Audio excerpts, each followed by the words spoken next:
ganito talaga mga idol yung para ko ano po kung medyo makapal.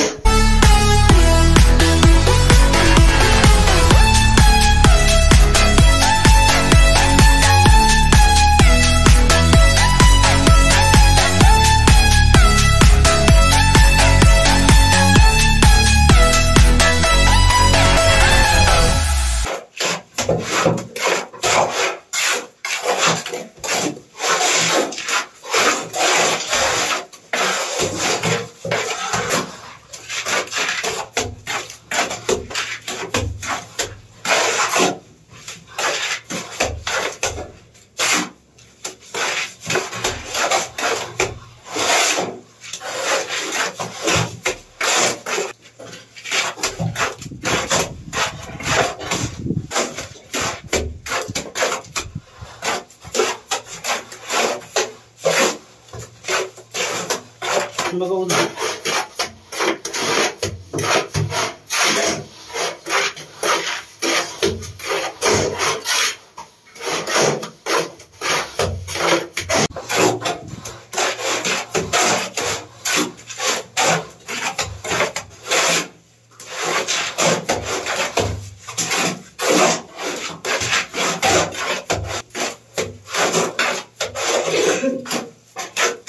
Yung tiwa. Tapos di mo.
Yun mga idol, so ito yung ginagawa natin ngayon. So nagisan muna natin, then saka po namin na binaka. So pinadaanan ko po ng bara muna ito bago po papahidan. So ganito talaga mga idol yung para ko ano po kung medyo makapal.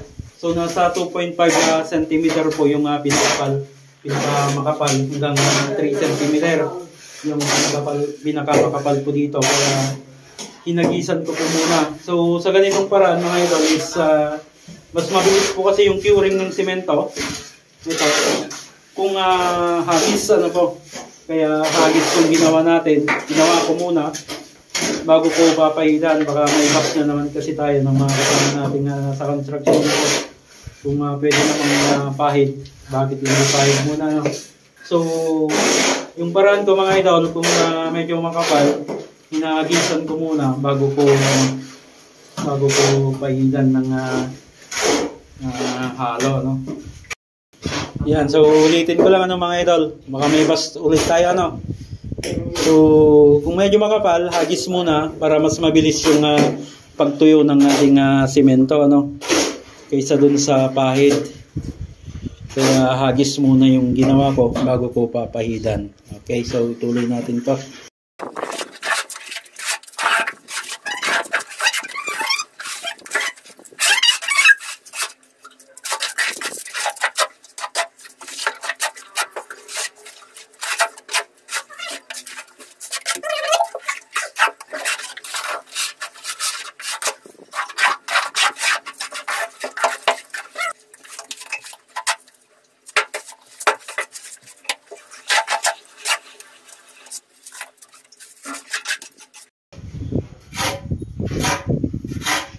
So, ito na mga idol yung pinalikadahan natin. So, rough finish lang po ito.